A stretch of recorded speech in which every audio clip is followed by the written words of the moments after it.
Hi everyone, I'm Alyssa. I'm the brand strategist here at Pullman Marketing, and I want you guys to come and build our monthly newsletter with me. We use MailerLite for a lot of our email marketing that we do. And if you look over here on the main dashboard, we still have the classic version and their new version available, but we have been using their new version, which I do enjoy a lot. So there are a lot of things that I like when using MailerLite for email marketing design. One is it's just a lot more user-friendly than other email marketing platforms that I've tried personally. Their builder, which is just a drag and drop builder, is very easy, very seamless to use. There are different ways to kind of break up the columns, and they do give you a lot of fun, creative ideas right off the bat when you're building an email, so you can kind of just take whatever template they provide, and then from there you're able to customize it for you and your business or your brand. So this is going to be the main dashboard for the new version of MailerLite, where we build a lot of our campaigns. And so on the left side, I just clicked into campaigns and go to the sent, and as you can see as it loads, we do have some of the emails that we've sent out before, business blend and our newsletter. But what I'm going to do is I'm going to go on the top right over here and click on create campaign, and then from here I'm going to name it because it wants you to make sure that you name the campaign and give a subject and everything before that. So I'm just going to go with 2023 April monthly newsletter. From here, it's going to have you build out the base part of your campaign, so campaign name, and then your subject, and then what email are you sending it from. The subject, I'm going to say check out what's new this April. And a really fun tip to note is that when putting in your subject, you want to try to include at least an emoji or two. Mainly because emojis are cute and fun, but they also help with engagement, and maybe even depending if it's like a surprise email or a gift, you can do the little gift box and it's like, oh, this is a gift for you. And it's just a fun, nice way to kind of dress up the email right at the start when it gets into someone's inbox. I like using this one right here, the little sparkles. Sparkles are shiny and they're fun, and it's like, ooh, new and refreshing. So as I scroll down, I'm just going to make sure that I have the tracking the opens on so I can see how many people open the email, and that it's sending from the correct account. And in the content section, this is where you get to start the design, which is so fun. I already have some email templates built out, and so as you can see, I have them labeled between, business blend. Here's the template of the first email that we have to our thank you for attending email, and every template is slightly different, and as you add in different bits of content, different photos, maybe even a video, it does dress it up even more. But I'm gonna go with our monthly newsletter template.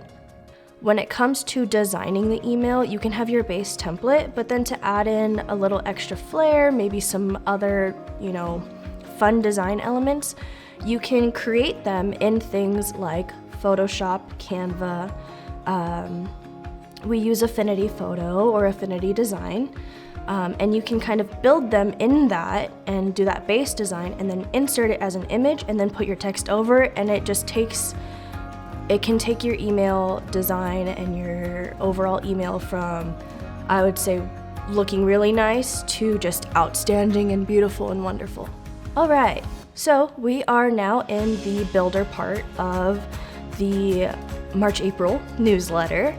And so as you can see, I've already built out the template quite a bit here, so I'll just walk through what I have and why I have it there.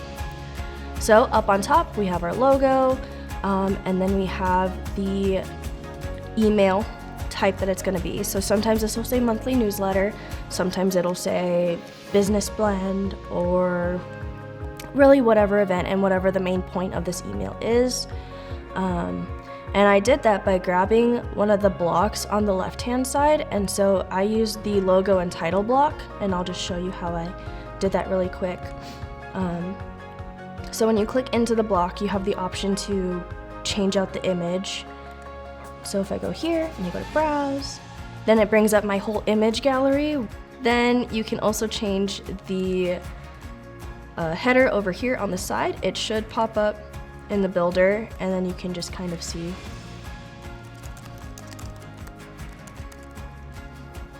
how it'll change everything and update. So then over here, what I like to do in our newsletters is to kind of put like a little catchy phrase or something at the top to really dig in with the dad joke and also just make people laugh. It's good, it's fun, along with the main hook. And so for example, when I pull up our January, February newsletter, we're a month into the new year, firework emoji. So what's new here at Pullman Marketing? Here's our January recap and an intro into February. It does feel corny, and sometimes I struggle with the corny and the cringe, but it draws people in. People still want to keep reading it, even if they're like, that was good, you know? And so then they keep reading, and that's what we want to do for our readers. So in this case, the hook is going to be the main thing that you want to discuss in that email. So for the January, February email, it was the new year, new marketing services, right? That was new. That was something where it's like throughout this whole email, the one thing we really want our readers to take away is that we have new marketing services and that you should come and explore them a little bit. We can even just say, here's all of the content that we've made in March. So catch up on our March content. Exclamation point, because it's exciting. So then I can introduce some of that content, add a baseline and say from talking about content funnels, MailerLite, and going over personas. Now I can take out that what you'll find below, because that's what you'll find below. You'll find the content funnel, MailerLite, and personas content. And so if you notice over here, the catch up on our March content text is very, very large. I'm just gonna make it just a little smaller. So then when you go from the content to the settings, then you have the option to edit the design of that content block that you selected. And so I'm just gonna make it a little smaller, nothing too crazy. And I'm gonna keep it bold, underline, maybe underline, and I'm gonna keep its alignment. So when I'm here, I'm also gonna change out the image because this little place image here, Pullman marketing thing, is cute, but it's a placeholder. So I'm gonna trash it and change it. For now, as we're working through it, the next thing is I try to have anywhere between, let's say, 3 different sections in your email. One is gonna be kind of like that general overview to help get the attention of the person. The next section or so is gonna be related to that. So for this newsletter, I'm gonna talk about the different content that we've done. So the next text block and the next block of content that I'm gonna have and go over is gonna be talking about a specific kind of content piece that we've done. So let's do the content funnels. I'm gonna pull the link from our content funnels video, and I'm gonna insert it in here, and then I'll show you how you can actually embed the video into it, and it makes a fun little GIF for you, which is super cute. I like it. Oh look, a MailerLite video. You should watch that one too if you haven't seen it yet. It's good stuff. And so here is our content funnels video. And so I'm just gonna pull the link, go here, and then since I'm doing a video, I don't need this dual content block, so I'm just gonna go find the video content block right here. And look at how smooth that drag and drop was. Oh, it was beautiful. And then I'm just gonna paste the link. And as it's doing that, it's gonna pull usually the thumbnail of the video if there is one. So right now it kind of defaulted to animated image because I believe that's the last one that I've used. Now the hotspot's a little slow, but this is animating, just at a frame by frame rate. But if I didn't want an animated image, I could also pick a static image. And that just pulls usually a thumbnail or something from the video itself. So I'm gonna pick a different thumbnail and I'm gonna do the same one, which means that I need to change the image that we used before, which is fine because that's something I can edit. I like to add a little bit of bottom padding between the different blocks, especially if they're different colors, just so that you have a white border to separate. That's a personal preference. That's not necessarily a big requirement when building emails. And a lot of email marketing and a lot of just building your email campaigns is a mix of have fun with it and then find the ways to have fun where it's gonna work. So for us, I've had a lot of fun building the January-February one because I got to be a little more candid and include some of the dad jokes that I have just sitting in my brain and put that into the email, but still keep it professional, still communicate all the things that I want it to, and still highlight a lot of the different pieces of content. Like this QR code marketing blog is one of our better performing blogs since we've made it. And so being able to reintroduce that to some of our readers, especially if they haven't read it before, it is a really good, valuable piece of content that we've made. And so what I'm gonna do is I'm basically gonna mimic that style, and I'm gonna drag this piece of block right underneath. There we go. And I'm gonna change it to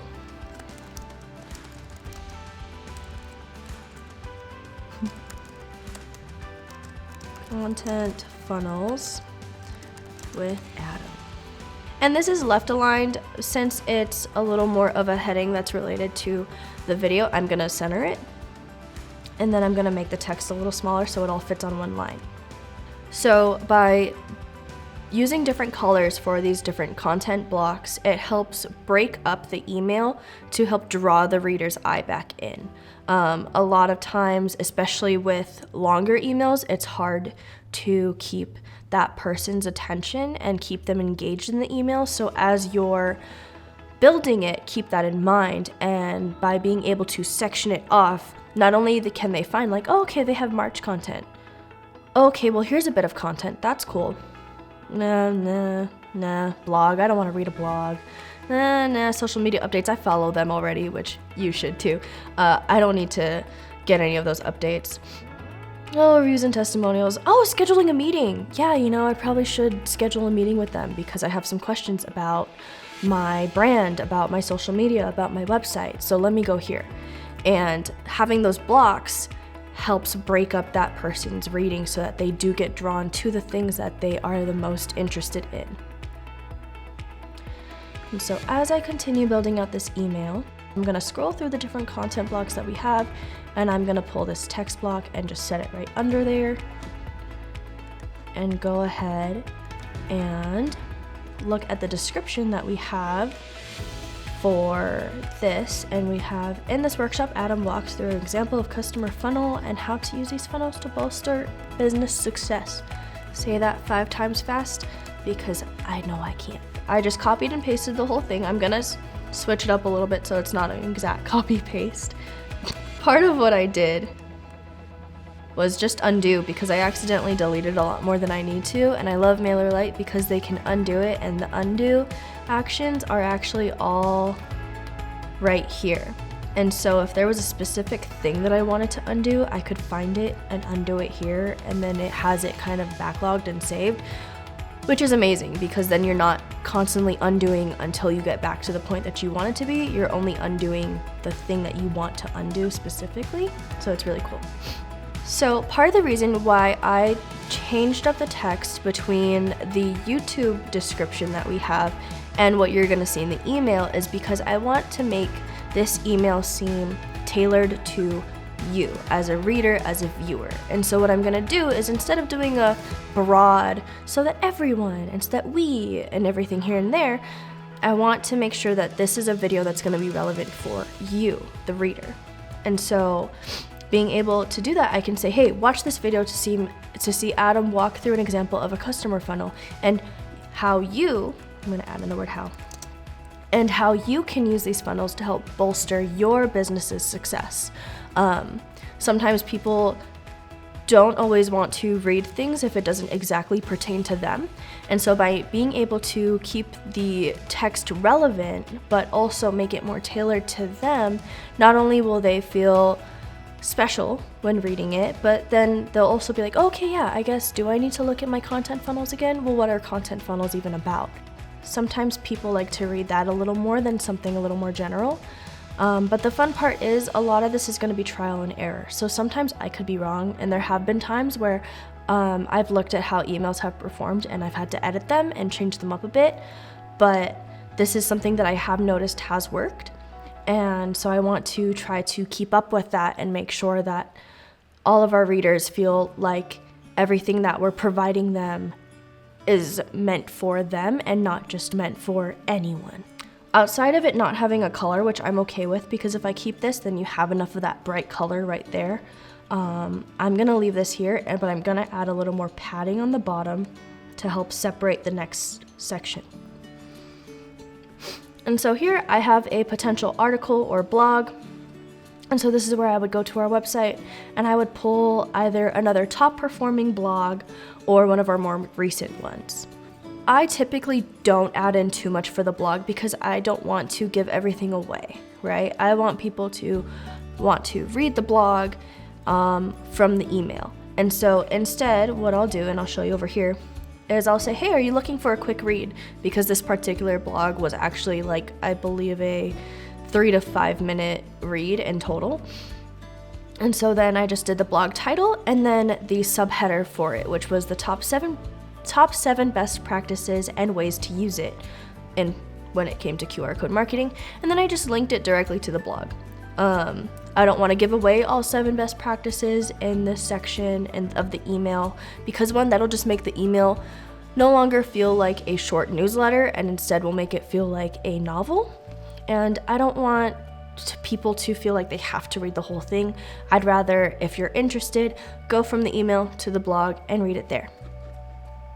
And so that's one strategy when it comes to getting people not only from your email to your website, but also just getting them to engage with you more, is helping redirect them to a place where not only that piece of information, such as the QR code blog, but other pieces of information would be too. A really valuable and important piece of content that you can include in basically any email you do is gonna be a little call to action piece. And so, for example, even though this is a monthly newsletter where we don't necessarily need to include a call to action other than, hey, watch our videos or do this or that, we still want to encourage people to do something. And so whether that's watching a video or something else, but we do want to encourage, hey, let's schedule a meeting together. Like, we want to meet with you, and if you're having marketing related questions or wondering how to strengthen your strategy, come here, book here, because you don't want to leave people wondering why they read this email, right? So if I go to our previous newsletter, right, I have New Year, New Marketing Services. Okay, do you want to learn more about that? That is a call to action because I'm asking if you want to learn more about these 2 new services that we have offered. The call to action piece doesn't have to say, call us, message us. It can actually be something more engaging than that. So you can say things like, learn more or transform your marketing today. And that's a really compelling thing to include that will help draw more people in. A good call to action is really where I think you can take most of your emails from having some value to having some of the most value out there. Of all the content blocks that you could add, of all the fun things that you could add in an email, I think having a strong call to action is gonna be a big value piece. So I'm gonna go ahead and pull this blog over here, which is SEO, the top 4 underrated tips you need to know. And I'm gonna copy the link to the blog. And then what I'm gonna do is I'm going to link the image. So I'm just gonna go right here and link it in the image section there. And then you can link the heading. I'm not necessarily going to, but then I'm just gonna pull the title of the blog. So I'm gonna find the subtitle, which is right here, and then I'm just gonna say looking for a quick read. And I can fix how that looks visually because it's very bold and I don't want that to stand out too much. I want the title of the blog to stand out more. But for the blurb, I'm gonna do a quick skim over the blog and see if there's a sentence that I can pull, which I like this one. So these are just a few of the many underrated SEO tips that can help your website rank higher. So I'm gonna take out that text and replace it. And then instead of saying these, I'm gonna say here. Here are just a few of the many underrated SEO tips that can help your website rank higher. And I think that reads really nice and it brings in some curiosity to the reader. It's like, hey, like, what are some of these top 4 underrated tips that can help my website rank higher? I want to know because I want my website to perform better. I want more people to see my website, learn about me and my business. I'm going to underline the title just to make sure that people know that that's the name of the blog. But otherwise, I think this reads pretty nicely. And then if I look at what I did on a previous email, there was a button. And the button allowed the user to click in to read more. So then in this content block, it allows for a button option. So we're just gonna say read more. And then I'm gonna copy the link to the blog here. Do that. And then I personally don't like the square, rectangle, sharp-edged button that we have. So I'm gonna go into button settings and I'm instead gonna give it a little bit of a shadow. And then for color, let's go with a different blue. And then you can actually change the overall like weight of the border, which makes it either thicker or thinner. So I'm gonna do that. And then the radius of the border, that kind of changes if it's a sharper corner or more rounded. So I'm gonna do that and then have it set there. And then there you go. Now the button's pretty much good. And this is where people can then go and read the rest of the blog if they are looking for a quick read. A good thing to note is when building emails, you have your browser view, right? Which is gonna be if you're opening up Gmail on your desktop, so your desktop view, or if you're using Microsoft or Outlook 365, you can be sure that this is how it's gonna look on your desktop view. But the other thing to be mindful of is the mobile view. If I go up here and I go to preview and test and I go to preview mode, which even though I'm not done with the email, I still want to make sure that anything that I've done so far looks good on both desktop and on mobile. So this is the desktop view. So this is roughly what people are going to see when they're looking at the email on their desktop. And so everything here looks pretty good. It's very similar to what the builder looks like. But then if I swap to mobile view, it'll condense everything because your phone screen is gonna be typically smaller than the screen of your laptop or computer. I noticed that there's a lot more space between these two lines than I would like. I think this looks okay. I might change the image to a square instead, just so that it fits a little nicer. And then this button ends up taking the whole side, which I think I'm okay with because then people have more space to kind of click into it and read more. And I may change the size of this title because it does 3 lines, and the way that it does the 3 lines is a bit too wonky. I'd either have it cascade nicely one way or the other or be even. And again, that's a really nitpicky thing on my side, but visually, when things look cleaner visually, people are more inclined to engage with it for longer. If you don't like the way that something shows up on the mobile view, like for example, I didn't really like how this block right here showed up, I can select hide on mobile for everything in that section. If I go to settings and click hide on mobile, and this one too. And when I do that and click save, please always remember to click save, I can go back to preview and go back to preview mode. And then when I go into mobile view, it should have that specific block hidden on mobile. Hopefully. If you're gonna scroll, all that still looks fine. Here are those blocks, which I didn't mind. And then there you go.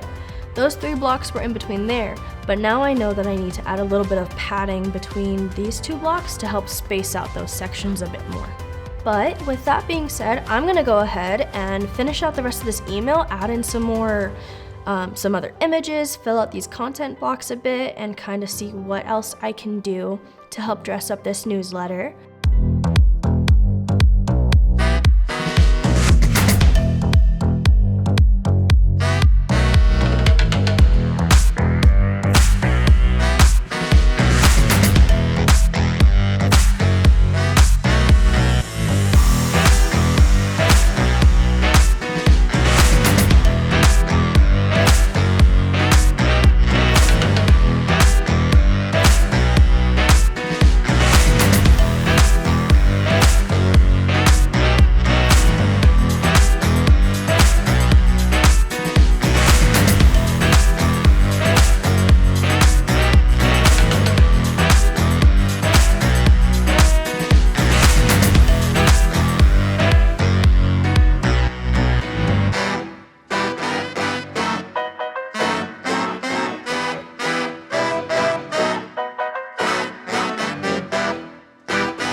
Thank you so much for watching. Don't forget to like, subscribe to our channel, and thank you guys so much for watching.